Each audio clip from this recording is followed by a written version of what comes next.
آپ کو لوگ جانتے ہیں کہ آپ ایک بڑی active P M L N کی ممبر آف دی پارلیمنٹ ہیں، لیکن ان کو یہ نہیں شاید بہت سے لوگوں کو پتا کہ شعر و ادب کے ساتھ بھی آپ کا کافی گہرا تعلق ہے. تو جو اس وقت پاکستان کی جو موجودہ صورتحال ہے اس پہ کوئی آپ شاعرانہ تبصرہ فرمائیں گی؟ پہلے تو بہت بہت شکریہ حامد میر صاحب آپ کا پروگرام میں مدعو کرنے کے لیے، اور میں آپ کے توسط سے اپنے ولید اقبال صاحب کو اور بہروز سبزواری صاحب کو، آپ کو اور تمام تر ملک میں رہنے والے فیصل سبزواری صاحب میں نے کو، عمران خان صاحب پہ نہیں کیا. یہ ویسے all Sabzwaris are becoming famous. نہیں I'm sorry میرا تھوڑا سا نام آج کل بہروز سبزواری صاحب نون لیگ والوں کے بڑے فیوریٹ ہیں. نہیں دیکھیے وہ ایکٹر بھی ہیں، اداکار بھی، میں ان کے اس سے، لیکن میں معذرت چاہتی ہوں، میرا تھوڑا سا نام کی غلطی لگ جاتی ہے.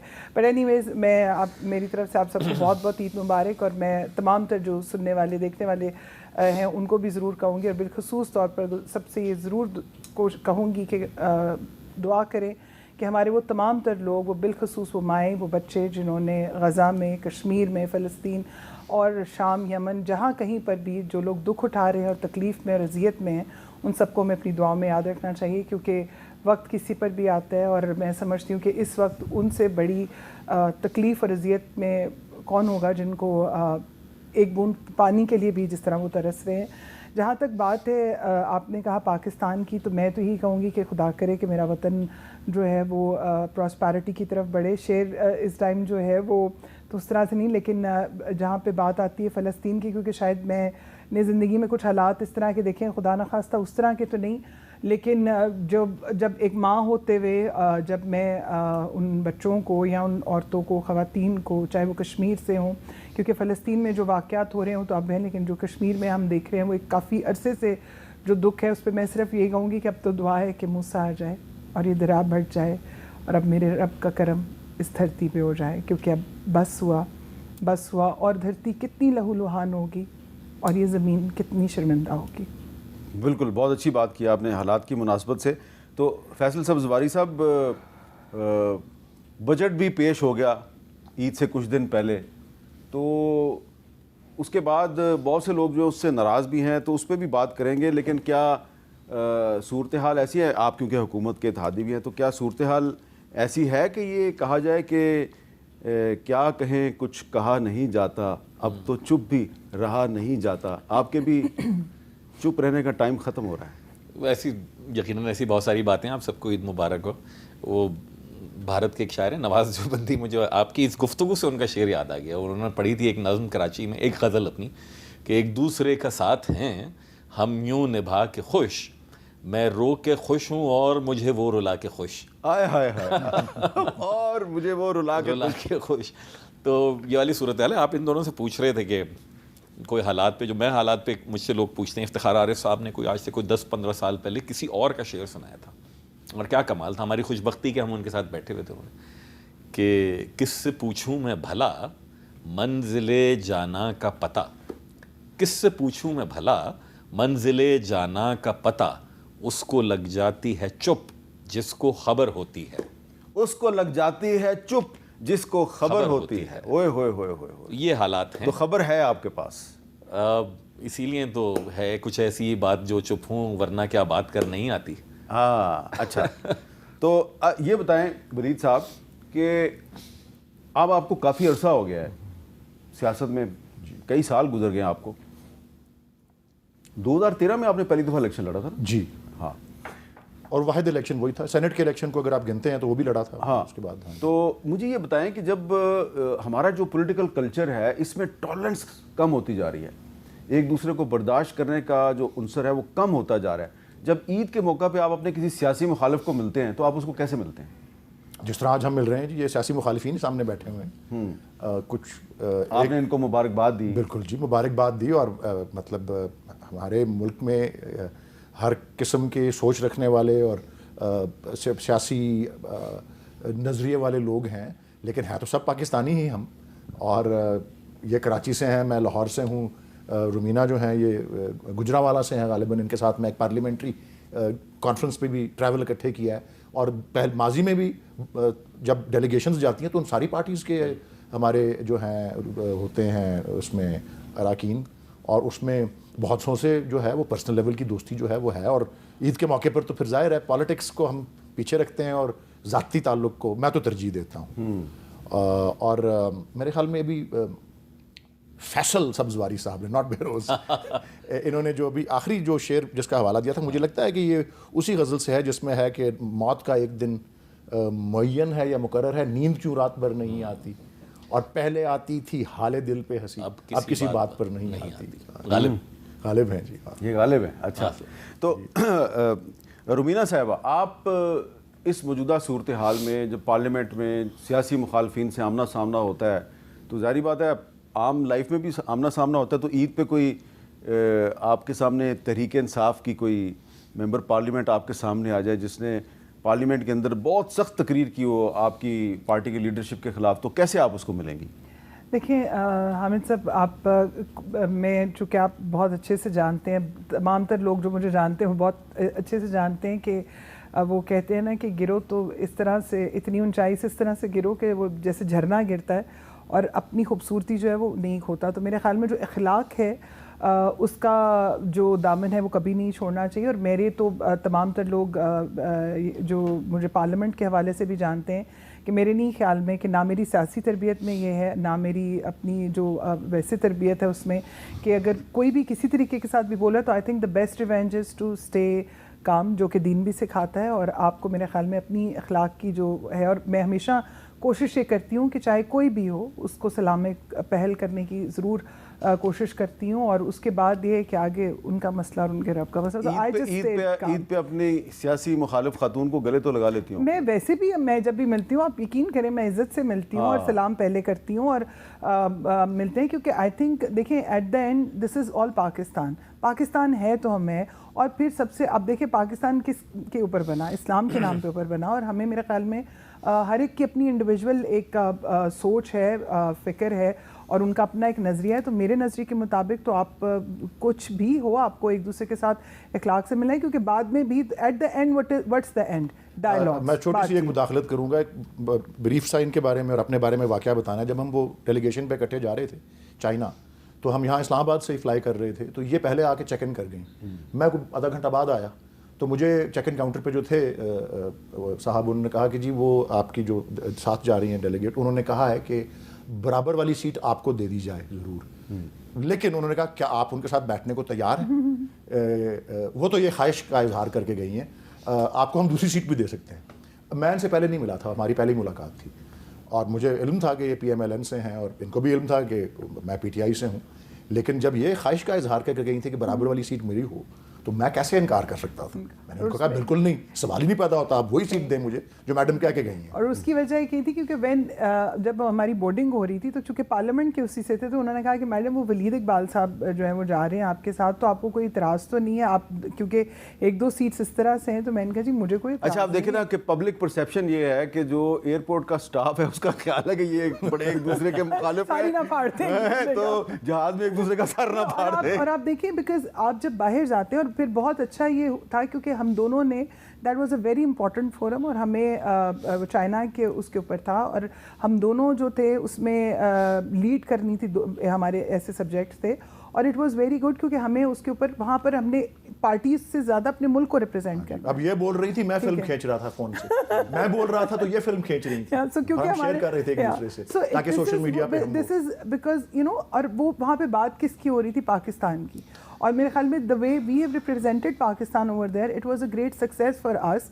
اور پھر بعد میں اسی پروگرام سے کافی ساری چیزیں جو ہیں وہ مزید اوپن ہوئی، انٹرنیشنل وہ فورم تھا، اور اس ٹائم پہ میرے خیال میں ایک بہت اچھی ایگزامپل جو تھی ہم نے سیٹ کی۔ لیکن میں بالکل سمجھتی ہوں بہت سارے لوگ جو ہیں، اب کیونکہ عید کا موقع ہے تو مناسب نہیں کہ میں کسی کا ذکر کروں، دوسری جماعتوں سے بھی، چاہے وہ پی ٹی آئی کی طرف سے ہوں یا کسی like they don't want to meet with us، یہ حقیقتاً میں آپ کو بتا رہی ہوں، لیکن میں میرے ساتھ میرے اور جو کولیگز ہیں وی آلویز گو فارورڈ اور کرتے ہیں، پھر آگے کوئی بات کرنا چاہے یا نہیں، اور میں سمجھتی ہوں ہر کسی کی ایک اپنی انڈیویجول پہچان ہے، اور پاکستان سے باہر سب سے ٹاپ پریورٹی آپ کی پاکستان ہونی چاہیے، کیونکہ وہاں پر آپ کی چھوٹی سی غلطی آپ کے ملک کو یا آپ کے لیے ایک بدنامی کا باعث بن سکتی ہے۔ اچھا فیصل بھائی، پاکستان سے باہر آپ کی ٹاپ پریورٹی پاکستان ہونا چاہیے. پاکستان میں بھی ہونی بہت چاہیے. زبردست اپروچ ہے, پاکستان کے اندر بھی تو ہونی چاہیے. ایبسلیوٹلی. تو اور یہ آپ پاکستان کے اندر ایک بڑا اچھا آپ جو گفتگو کر رہے ہیں ایک بڑی اچھی مثال ہے اس کی. لیکن آپ کو نہیں لگتا کہ جو ٹالرنس لیول ہے وہ اتنا کم ہو چکا ہے کہ میں نے خود محسوس کیا ہے کہ سم ٹائمز پارلیمنٹ کے اندر ایک ہی گیلری میں آمنے سامنے سے ایک پارلیمنٹرین آ رہے ہیں, ادھر سے میں کسی کے ساتھ جا رہا ہوں تو میرے ساتھ سلام دعا ہو جاتی ہے, دوسرے کے ساتھ نہیں ہوتی. ہم تو یہ افسوسناک ہے. مجھے اچھی طرح یاد ہے 2008 کی شاید بات ہے, مصطفیٰ کمال صاحب ناظم ہوتے تھے کراچی کے. ہم دونوں لاہور گئے, ایک ڈنر تھا, ایک میڈیا پرسنالٹی ہیں انہوں نے رکھا تھا, تو میں اور مصطفیٰ کمال صاحب آپس میں یہ بات کر رہے تھے کہ ایک ہی ٹیبل پہ وہاں قمر زمان کائرہ صاحب, رانا ثناء اللہ صاحب, لیاقت بلوچ صاحب اور اسی طریقے سے کوئی ایک آدھ لوگ اور بیٹھے ہوئے اور کھانا کھا رہے ہیں اور بڑے اچھے سے. And we were like envious کہ ہم کہ یار کراچی میں تو ہمارے یہاں وہاں تو ایک کشت و خون کا بازار اور ایک ماحول تھا. بدقسمتی کے ساتھ اب پنجاب میں بھی یہی انٹالرنس ہو گئی ہے. آپ پنجاب میں بہت زیادہ ہو گئی ہے. یا آپ دیکھیں نا کہ پارلیمان میں اب کوئی کسی سے اٹھ کے مل لیا. پنجاب اسمبلی کا مجھے یاد ہے کہ وہ میرے خیال میں اوتھ کے اوپر کوئی پی ٹی آئی کے دوست مل لیے تھے کسی پی ایم ایل این سے, ان کی پارٹی سے ان کو ہو گیا.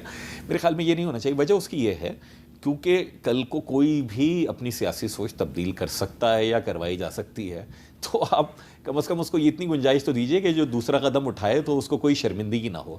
آپ نے کیونکہ عید پہ کہا تھا ایسے ہلکا پھلکا ہے, میں تو شاعری والا آدمی ہوں, چلتے پھرتے شعر مجھے موضوعات پہ یاد رہتے ہیں. ایک زمانے میں ہم کالج یونیورسٹی کو بیت بازی میں بھی ریپرزینٹ کرتے تھے, تو رومینہ صاحبہ نے ایک لفظ شروع کیا, مجھے سب لگا کہ شعر پڑھیں گے. شعر بہت اچھا ہے, میں سوچ رہا ہوں آپ کی توسط سے ناظرین کو سنا دوں. انہوں نے کہا تھا نا گرو تو بڑا کمال شعر ہے کہ گرو تو ساتھ گرے شان شاہ سواری بھی, گرو تو ساتھ گرے شان شاہ سواری بھی, زوال آئے تو پورے کمال سے آئے, سوال آئے تو زوال آئے ان کو تو سوال آیا تو پورے کمال سے آئے. زوال آئے تو سوال آیا. آپ کہہ رہے ہیں کہ اب زوال بھی اگر آنا ہے تو کمال سے آئے ہیں. یہ کہہ تو نہیں رہا, لیکن اللہ نہ کرے کہ معاملات وہاں تک چلے جائیں. اچھا, تو یہ جو بجٹ عید سے پہلے آیا ہے, اللہ اکبر, اللہ اکبر, قربان آپ ہو نے گئے کانوں کو ہاتھ لگا دیا ہے. جی خیریت ہے, کیوں ایسا ہی ہے. وجہ اس کی یہ دیکھیے, پاکستان میں اگر آپ پاکستان کا پائے چارٹ اٹھا کر دیجیے کہ ٹیکس کلیکشن کتنی ہوتی ہے, تو آپ کا جو تنخواہ دار طبقہ ہے اور پھر مینوفیکچرنگ کا طبقہ ہے وہ سب سے زیادہ ٹیکس دیے جا رہے ہیں. عام اصول ہے دنیا بھر کا, آمدنی جس کی قابل ٹیکس ہے اس پہ آپ ٹیکس لگائیے, بھلے اس کی آمدنی کہیں سے بھی آتی ہو, وہ زراعت سے آتی ہو, وہ دکانداری سے آتی ہو, وہ زمین کے کام سے, ریل اسٹیٹ سے آتی ہو, آپ اس پہ آمدنی کو ایک طرف رکھ کے سورس کو ٹیکس لگائیے. پاکستان میں ہم کوئی انوویٹو کام کرنے کے لیے تیار ہی نہیں ہے سکسیسو گورنمنٹس میں, اور بدقسمتی کے ساتھ میں پارٹ رہا ہوں ان ساری گورنمنٹس کا.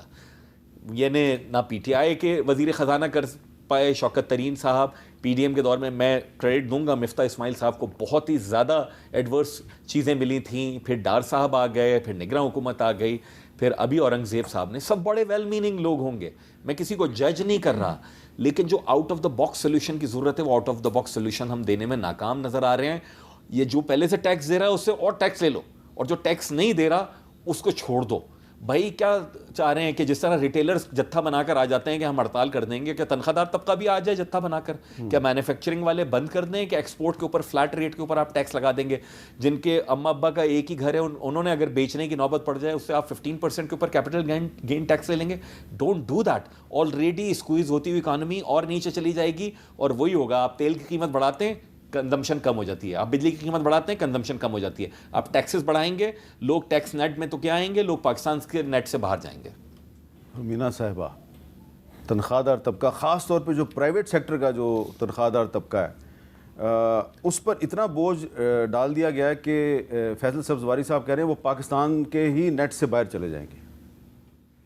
دیکھیں, میں بالکل سمجھتی ہوں وہ جو بات کریں, لیکن ہمیں ایک ساتھ ان چیزوں کو بھی نہیں بھولنا چاہیے کہ چیزوں میں بہتری بھی آ رہی ہے. ڈیفینیٹلی ابھی ایک دم سے چیزیں ہمیں بہت ہارڈ لگ رہی ہیں, بہت سخت ہے, اور میں بالکل سمجھ سکتی ہوں جس طرح سے وہ بات کریں, لیکن میں چونکہ کیبنٹ کا حصہ بھی ہوں اور ہم دیکھتے ہیں چیزوں کو, جس طرح سے شہباز صاحب جو ہیں وہ دن رات کوشش کر رہے ہیں, ایف بی آر کے ریفارمز آ رہے ہیں, اور اس وقت جتنی تبدیلی آ رہی ہے فوراً آپ دیکھ لیجئے جس طرح سے لوگ انٹرسٹ لے رہے ہیں. ڈیفینیٹلی چیزوں کو سنبھلنے میں وقت لگے گا. ابھی ہم یہ نہیں کہہ سکتے کہ ایک دم سے کوئی میجک ہو جائے گا اور چیزیں ہوں گی, لیکن there are so many things. آپ اگر تنخواہ دار طبقے کی بات کریں تو میں بھی تنخواہ داری ہوں, مجھے جو پارلیمنٹ سے تنخواہ ملتی ہے وہی ہے. میرا سب کو پتہ ہے کہ کوئی اور سورسز ہیں, اب تو سیاستدانوں کی ویسے بھی زندگی کھلی کتاب ہوتی ہے, سو میرا کوئی اور ذریعہ نہیں, I am a single mother. اور جس طرح سے کہہ رہے ہیں it's not easy for most of the white collar people, یا ہمارے جیسے بہت سارے, شاید بہت تو نہیں لیکن میرے جیسے تو ہو سکتا ہے کچھ اور لوگ بھی ہوں, لیکن یہ ہے کہ زندگی آف کورس بہت مشکل ہوتی ہے چیزیں, لیکن آہستہ آہستہ چیزوں میں ٹھہراؤ, تبدیلی. اگر ہم کہیں کہ نہیں ایک دم سے چیز ہو جائے گی اس بجٹ میں ہو جائے گا تو ایسا نہیں ہے. Things will get better and they are going towards betterment. آپ دیکھیں چاہے چائنا ہو, سعودی عربیہ ہو, مختلف ممالک کے جو لوگ ہیں وہ آ رہے ہیں. اور ہمارا جو اس ٹائم میں نے جو دیکھا ہے شہباز صاحب کی جو اپروچ ہے آنریبل پرائم منسٹر کی, وہ یہ چاہتے ہیں کہ جو ہمارا یہ والا سیکٹر ہے, طبقہ ہے, اس کے لیے ہم جتنی بحالی کر سکتے ہیں, جتنی سہولت ہو سکتی ہے وہ ہونی چاہیے. غالب کا ذکر ہو رہا تھا, تا پھر نہ انتظار میں نیند آئے عمر بھر, آنے کا عہد کر گئے آئے جو خواب میں. اچھا, مجھے تو میر تقی میر کا ایک شعر یاد آ رہا ہے.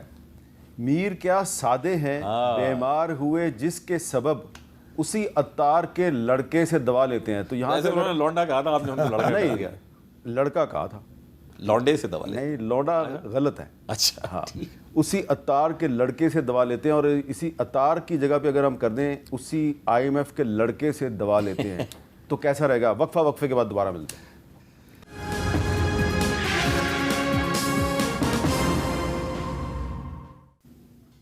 کیپٹل ٹاک میں دوبارہ خوش آمدید. ولید اقبال صاحب, وقفے سے پہلے میں نے میر تقی میر کے ایک شعر کے پردے میں یہ سوال اٹھایا کہ جب آپ ہمیشہ آئی ایم ایف ہی کے لوگوں سے بجٹ بنوائیں گے تو یہی پرابلمز ہوں گے نا. آپ کے دور میں بھی I am if he budget بنا رہی تھی, ابھی مسلم لیگ نون کے دور میں ہی آئی ایم ایف بجٹ بنا رہی ہے, تو یہ کب ہم خود اپنا بجٹ بنانا شروع کریں گے؟ بس جی, جب بھی اللہ تعالیٰ نے ہم کو یہ توفیق دی کہ اپنے پاؤں پہ کھڑے ہو جائیں. یہ میں کچھ 2-3 سال پہلے کہیں انوائٹ ہوا تھا کہ علامہ اقبال کے اسرار خودی کے اوپر جو ان کی پہلی اشاعت تھی اس پہ کوئی لیکچر دوں. تو جب میں نے اس کو پڑھ کے اور اردو ترجمے کو سمجھنے کی کوشش کی تو اس میں 2-3 باتیں تھیں کہ ایک زندگی کا پرپز ہونا چاہیے, دوسرا جو اس پرپز کو پیشن یا جذبے اور محبت کے ساتھ جو ہے اس کو پرسو کرنا چاہیے, اور تیسری چیز, 3 ہی باتیں اس میں ہوئی ہیں کلام میں. تیسری جو اصول ہے خودی کا, جو راز ہے, وہ یہ ہے کہ وہ کون سی ایسی چیزیں ہیں جو خودی کو کمزور کرتی ہیں. وہ ہے دوسروں کی گداگری کرنا, دوسروں کے آگے ہاتھ پھیلانا. تو بڑی بدقسمتی ہے ہماری. لیکن فیصل صاحب نے ابھی کیونکہ اختتام غالب سے کیا تھا, مجھے اسی غزل کے اشعار آ رہے ہیں یاد کہ کب سے ہوں کیا بتاؤں جہان خراب میں, شب ہائے ہجر کو میں رکھوں گر حساب میں. اور کیونکہ آپ ان دونوں مہمانوں پہ اتنا ٹائم آپ نے دے دیا, میں کہنے لگا تھا مجھ تک کب ان کے بزم میں آتا تھا دور جام, ساقی نے کچھ ملا نہ دیا ہو شراب, ساقی نے کچھ ملا نہ دیا ہو شراب میں. لیکن میں ایک جو شعر جو میں نے سوچا ہوا تھا میں بولوں گا وہ ابراہیم ذوق کا ہے. اچھا, اور ان کے بارے میں جو میرے علم میں بات آئی تھی, ریومر ہے, تصدیق تو پتہ نہیں ہوئی یا نہیں ہوئی, کہ بہادر شاہ ظفر جو آخری مغل تاجدار تھے, بڑی زبردست شاعری وہ بھی کرتے تھے, غزل گو, کہتے ہیں کہ گوسٹ رائٹنگ ان کی ابراہیم ذوق کیا کرتے تھے. اچھا, کچھ میں نے سنا ہے, ایسے بہت سارے آج کل بھی ہیں. جی, گوسٹ رائٹر تو ذوق آج کل بہت ہیں جی. ہاں سر, کالم لکھے جاتے ہیں, کالم, ہاں, تقریر نویس. نہیں, ویسے پوری ایک انڈسٹری ہے امریکہ اور انگلستان اور یورپ میں باقاعدہ گوسٹ رائٹنگ کی, کہ آپ اگر سیلیبریٹی ہیں آپ کسی کو ہائر کرتے ہیں گوسٹ رائٹنگ کے لیے, جنرل مشرف کی کتاب کا بھی اس کو بھی کرتے ہیں. بہرحال شعر جو ہے ذوق کا وہ ہے, اور میرے خیال میں اس کو بھی ہمیں اپلائی کرنا چاہیے پولیٹیکل سچویشن پر بھی اور بجٹ پر بھی اور آئی ایم ایف پر بھی, کہ تنہا تیرے ماتم میں نہیں شام سیاہ پوش, رہتا ہے صدا چاک گریبان سحر بھی. رہتا ہے صدا چاک. اچھا, اب وہ جو گفتگو کا آغاز میں آپ نے غزہ کے بچوں کا ذکر کیا تھا اور پھر آپ نے بھی ان کا ذکر کیا اور آپ نے بھی کیا, تو میں تھوڑی سی چاہوں گا، ڈاکٹر بلال حسین پراچا صاحب ہیں، یہ ڈاکٹر ہیں اور انہوں نے غزہ میں کچھ عرصہ پہلے جو فلسطینی بچے ہیں ان کے ساتھ کافی وقت گزارا ہے اور ان کا علاج بھی کیا، ان کی ٹریٹمنٹ بھی کی ہے، کیونکہ ان کی جو نیشنلٹی ہے وہ امریکن ہے، اس لیے یہ غزہ تک پہنچنے میں کامیاب ہو گئے۔ اور میرے سمیت بہت سے صحافی اور پاکستان کے ڈاکٹر جو وہاں پہ جانا چاہتے تھے وہ ہم نہیں جا سکے کیونکہ ہمارے پاس نیشنلٹی جو ہے وہ پاکستان کی ہے، لیکن بلال صاحب جو ہیں انہوں نے وہاں پہ کافی وقت گزارا ہے، تو ان سے پوچھتے ہیں۔ بلال حسین پراچا صاحب، بہت بہت شکریہ، آپ نے کافی وقت گزارا ہے غزہ میں، تو یہ بتائیں کہ آپ کب تھے وہاں پہ اور اب پاکستانیوں کو کیا کرنا چاہیے؟ ہم عید کے موقع پہ ذکر کر رہے ہیں اپنے فلسطینی بھائی بہنوں کا، ہم ان کے لیے کیا کر سکتے ہیں؟ میں رمضان میں وہاں پر تھا اور عید سے پہلے واپس آ گیا۔ اس دفعہ میرا دوبارہ جو ہے وہ ارادہ تھا کہ عید وہاں پر ہی جا کر کریں، اور ان دنوں میں بیسیکلی ہمارا مشن اسکیجول تھا، لیکن رفح بارڈر بند ہونے کی وجہ سے ہم نہیں جا سکے اور میں پاکستان آ گیا۔ صورتحال ظاہر ہے کہ انتہائی گمبھیر ہے، ہر کسی کے سامنے ہے۔ شاید آپ تصویر دیکھ رہے ہوں جہاں پر یہ اقصیٰ اسپتال کے سامنے میں بچوں کے ساتھ کھڑا ہوں۔ یہاں پر یہ ہسپتال دیر البلاح میں جو مڈل پوائنٹ ہے وہاں پر ہے، جہاں پر کہ 2 دن پہلے ایک انتہائی خون ریز نام نہاد آپریشن ہوا، جس میں کہ 274 کنفرمڈ جو ہے وہ ڈیتھ ہیں، جو کہ میرے خیال میں اس سے کہیں زیادہ ہوں گے۔ تو میں نے جب میسج کیے اپنے وہاں پہ دوستوں کو جو نرسنگ ڈائریکٹر ہیں، سامع ابو اجوا، ڈاکٹر ڈاکٹر حداد، تو میں نے کہا کہ بھئی کیسے کیا حال ہیں، تو اور ان کو بتایا کہ میں آنے والا تھا اور نہیں آ سکا، تو انہوں نے کہا کہ بھئی جاتے ہوئے کہتے ہو قیامت کے روز ملیں گے، کیا خوب قیامت کا ہے گویا کوئی دن اور۔ انہوں نے کہا کہ وہ اٹ واز لائک ہیل، اور 200 شہید لائے گئے ہسپتال میں اور 600 زخمی تھے، تو اور یہ جو لائے گئے ہیں ان کے علاوہ ظاہر ہے کہ بہت بڑی تعداد شہید تھے جو کہ نہیں لائے گئے۔ اور انہوں نے بتایا کہ ہمارے پاس 2 دن کا فیول موجود ہے، 2 انجن ہے جن میں سے ایک انجن بند ہو چکا ہے اور دوسرے انجن کے لیے صرف 2 دن کا فیول موجود ہے۔ اس سے 10 دن پہلے وہ سارے آپریشن بند کر دیے تھے انہوں نے، صرف ICU کھلا رہ گیا تھا، پھر دوبارہ کہیں سے فیول آیا اور یہ صورتحال شروع ہوئی۔ تو اب جو ہے وہ انتہائی ٹینس صورتحال ظاہر ہے کہ ہمارے سامنے ہے، اور اس میں جو ہے وہ ایک 3 مہینے کی بچی جو ہے وہ نہیں بھولتی کہ جو لائی گئی اور اس کو ہم نے انٹیوبیٹ کیا نصرات کیمپ پہ، دھماکے کے بعد، حملے کے بعد، اس وقت نصرات کیمپ پہ حملہ ہوا اور اس کے ارد گرد کوئی بھی نہیں تھا، نہ باپ نہ ماں نہ باپ، کوئی بھی نہیں۔ اسی طریقے سے 11 سال کا بچہ بروکن چیسٹ کے ساتھ بالکل زندگی موت کی کشمکش میں تھا، اللہ کے فضل سے ہم نے اسے بچا لیا۔ 2-3 دن وہ وہاں پر ہی ایک نام نہاد سے بستر پہ پڑا رہا، لیکن یہ ہے کہ اس کی ماں نظر نہیں آئی اور میرے میں ہمت نہیں تھی کہ میں پوچھوں کہ اس کی ماں کہاں ہے۔ میری درخواست حکومت پاکستان سے اور افواج پاکستان سے کہ آپ کی طرف وہاں غزہ کے لوگ دیکھتے ہیں، اور ان کو بتاتا تھا میں کہ یعنی انا اصلی من الپاکستان جا من الامریکہ والا اصلی من الپاکستان، کہ مطلب میں امریکہ سے آیا ہوں لیکن اصل میں پاکستانی ہوں، تو ان کے چہرے دمک اٹھتے اور آنکھیں چمک اٹھتی۔ تو درخواست میری یہ ہے کہ 3 چیزیں ہو سکتی ہیں فوری طور پر کسی کنفرنٹریشن کے بغیر۔ نمبر 1، رفح ایجپٹ کی سائٹ پر ایک ہسپتال، فیلڈ ہسپتال، ملٹی اسپیشلٹی ہاسپٹل قائم کیا جائے ایجپٹ کی کوآپریشن کے ساتھ۔ ہم پاکستانی ڈاکٹر پوری دنیا سے ہر طرح کی امداد، مالی امداد اور اسپیشلٹی امداد دیں گے۔ نمبر 2، ایڈ اندر لے کے جانا اس وقت اہم ترین چیلنج ہے جب رفح بارڈر بند ہو چکا ہے۔ UN کے انڈر چائنا، رشیا کی مدد سے یہ ایک کانوائے تشکیل دیا جائے جو وہاں پہ ساری ایڈ کھڑی ہے، اس کو اندر لے کے جائے پاکستان آرمی، ترکی کی آرمی، ایجپٹ کی آرمی، اور پاکستان آرمی قائدانہ کردار ادا کرے۔ تیسرے اور آخری نمبر پہ یہ ہے کہ سیز فائر انشاءاللہ کسی بھی روز ہو جائے گی، لیکن اس کے بعد پیس وہاں پر قائم رکھنا، پیس آرمی کے طور پر، UN کے طور پر کم از کم اگلے 5 سال کے لیے، جس میں ریکنسٹرکشن ساری شامل ہو، جیسا کہ پہلے عرض کیا ہے کہ ان کا اعتماد صرف پاکستان پر ہے۔ اور آخری بات یہ ہے کہ ان کو سب نظر آ رہا ہے کہ کون ان کے لیے کھڑا ہے اور کون خاموش ہے۔ جی، یہ تو پتہ ہے۔ بہت بہت شکریہ ڈاکٹر بلال صاحب، اور ڈاکٹر بلال صاحب کی جو گفتگو سن کے یقیناً عید کے موقع پہ آپ کے دل میں جو درد ہے اس کی ٹیسیں اٹھی ہوں گی، اور یقیناً کچھ آنکھیں جو ہیں وہ نم بھی ہو گئی ہوں گی۔ ایک وقفے کے بعد دوبارہ ملتے ہیں۔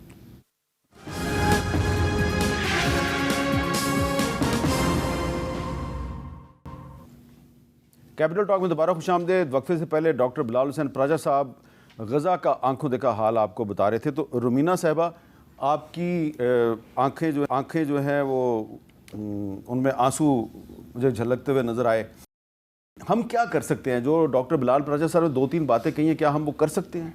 دیکھیں، ڈیفینیٹلی دس از ایسا کب ہے کہ ہم کچھ نہیں کر سکتے۔ میرے خیال میں یونٹی اسٹرینتھ، بہت ساری چیزیں جہاں پر آپ دیکھیں جب کشمیر کی بات آتی ہے, جب کہیں پہ بھی کوئی بات آتی ہے تو ہم سب لوگ اکٹھے ہوتے ہیں. تو میں سمجھتی ہوں کہ یہ ایک ایسا فورم, ایک ایسی بات ہے, یہ ایک ایسی تکلیف ہے جس پہ تمام تر جماعتوں کو اکٹھے ہو کر ایک حکمت عملی کی طرف آنا چاہیے. اور یہ بہت ضروری ہے کیونکہ یہ جو جنگ یا اپنی معذرت کے ساتھ اپنے مفادوں کی جنگ جو ہم لڑتے ہیں, اس سے وہ تو ایک سلسلہ چلتا ہے, پولیٹیکل ایک ہے جنگ, لیکن جو کہ شاید ایک حد تک ہونی چاہیے. لیکن یہ جو چیز ہے میں سمجھتی ہوں اس کے اوپر اگر تمام تر لوگ ایک جگہ بیٹھ جائیں اور کہیں کہ ہم سب اس کے اوپر حل چاہتے ہیں, تو میرے خیال میں کیسے حل نہیں ہو سکتا. اور ڈیفینیٹلی آپ نے دیکھا ہے کہ ہر جگہ پر آنریبل پرائم منسٹر شہباز شریف صاحب نے بات بھی کی ہے اور ہم سب لوگ بھی کرتے ہیں, لیکن اس کا عمل جو ہے وہ دکھانے کے لیے ہم سب کو اکٹھا ہو کر, تو میں نہیں سمجھتی کہ یہ مشکل ہے. جی میں حمزہ میرے خیال میں جو ڈاکٹر صاحب نے بات کی تو کمینڈیبل ہے, ان جیسے جو سارے کے سارے لوگ یہ ایفرٹ کر رہے ہیں اور آپ جس طرح مستقل یہ اٹھا رہے ہیں مسئلہ. میرے خیال میں 2-3 چیزیں یقیناً ہم سب نے کیا ہوگا, میرے بچوں نے بھی کیا, میں نے بھی, جو ہم ڈونیشن دے سکتے تھے وہ تو کیا ہے, لیکن گورنمنٹ کی سائڈ کے اوپر بھی جو یہ ہاسپٹل والی بات کر رہے ہیں تو ان شاء اللہ تعالیٰ میں اس کو پارلیمنٹ میں بھی ریز کرتا ہوں. اور دوسرا پیس کیپنگ مشن میرے خیال میں once the ceasefire is وہاں پر ہو جائے گا ان شاء اللہ تعالیٰ, تو یہ پاکستان کی آرمی کو یقیناً کرنا چاہیے اور گورنمنٹ کو اس سلسلے میں پازیٹیو جانا چاہیے. اور یہ والی بات بھی میں یہ کمٹ کرتا ہوں کہ میں یہ ضرور پارلیمنٹ میں ریز کروں گا. جی آپ کس بارے میں؟ میں اس کے ایک بڑے مخصوص پہلو کو اٹھانا چاہتا ہوں جی, اور وہ اور آپ ہی کے 1-2 پروگرامز کا بازی میں جس میں نے شرکت بھی کی اس کو بھی حوالہ دوں گا. آپ کو یاد ہوگا کہ یہ جب غزہ میں سارے یہ کانفلکٹ شروع ہوئی تو ہندوستان میں RSS BJP اس طرح کی کوئی لیڈرشپ جو تھی, انہوں نے باقاعدہ یہ اعلان کیا کہ جی ہم اپنے جتھے بھیجیں گے وہاں پہ اسرائیل کے ساتھ جو ہے, گئے بھی ہیں اور وہ گئے بھی. اور پھر آپ نے یہ بھی دیکھا کہ آپ ہی کے ایک پروگرام میں یوگی آدتیہ ناتھ کی بھی بات آئی اور میں نے بتایا کہ یہ تو وہ آدمی مشہور اس چیز کے لیے, اس نے ایک بیان دیا تھا کہ مسلمان عورتوں کی میتوں کو قبروں سے نکال کے ان کے ساتھ جناب الجبر کرو. میں نے کہا اس طرح کے یہ ریبڈ لوگ ہیں. تو ایک جو امید کی کرن نظر آئی وہ اس باری ہندوستان کے ووٹرز نے جو کیا مودی کے ساتھ, اور یہ ساری جو مینٹالٹی ہے جو وہاں کی انتہا پسندی کی مینٹالٹی, تو وہ 2024 بہت سے الیکشنوں کا سال ہے. پاکستان میں بھی ہو گئے, چلیں جیسے بھی ہوئے, ہندوستان میں بھی ہو گئے, اور آپ نے رزلٹ دیکھا فرانس میں, انگلستان میں, امریکہ میں. مجھے لگتا ہے یہ ساری کانفلکٹ جو ہے اس کے آثار جو ہیں لوگوں کے ووٹنگ پیٹرنز کے اندر جو ہے وہ نظر آئیں گے.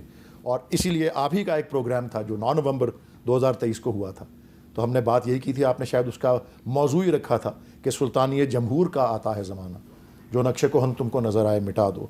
تو مجھے امید ہے کہ ایک جمہوری پروسیس کے ذریعے دنیا کے جو عوام ہیں وہ اظہار یکجہتی جو ہے وہ کریں. سلطانی جمہور جو ہے وہ جو سیاسی مذاکرات شروع ہو رہے ہیں جس میں آپ کی پارٹی نے بھی کہا جی ہم اس کے لیے تیار ہیں, اور مسلم لیگ نون کی طرف سے بھی پازیٹیو جیسچر آیا ہے, آپ کی طرف سے بھی آیا, تو سلطانی جمہور کا زمانہ کو قریب نظر آ رہا ہے آپ کو؟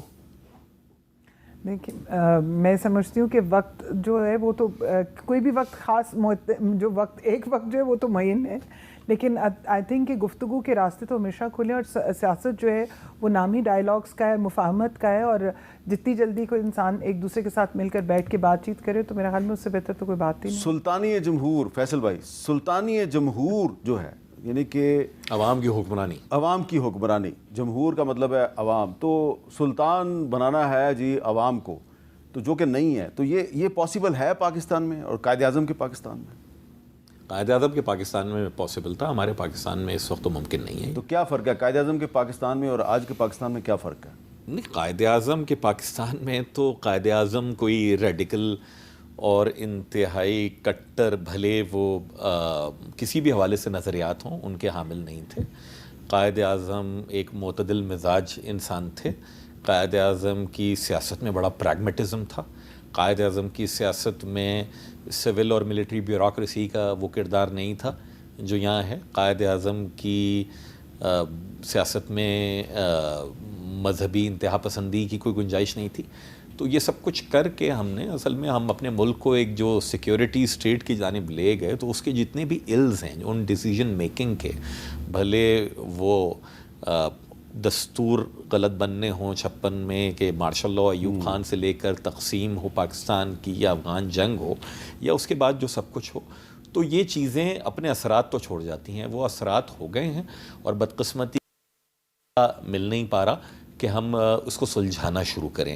سلجھانا ہے, سلجھائے بغیر چارہ نہیں, کیونکہ 25 کروڑ لوگ تو کینیڈین نیشنلٹی نہیں لے سکتے, تو اس لیے اس کو سلجھائے بغیر چارہ اور نہیں ہے. یہ اسی طرح اسی وقت سلجھے گا جب ہم عید قربان پہ جانور قربان کریں اور عام دنوں میں اپنی انا کی قربانی دیں. بے شک سب کو اپنی انا کی قربانی دینی چاہیے. آپ کا بہت بہت شکریہ ولید اقبال صاحب, اور رومینہ خورشید صاحب آپ کا بھی شکریہ, اور فیصل سبزواری صاحب آپ کا بھی بہت بہت شکریہ. اور میں چلتے چلتے ہوں گا کہ فقیرانہ آئے صدا کر چلے, میاں خوش رہو ہم دعا کر چلے. اللہ تعالیٰ آپ کو خوش رکھے اور پاکستان کو ہمیشہ سلامت رکھے. عید کے موقع پر ایک دوسرے کو دعا دیں, ایک دوسرے کی مدد کریں. اجازت دیجیے, اللہ حافظ.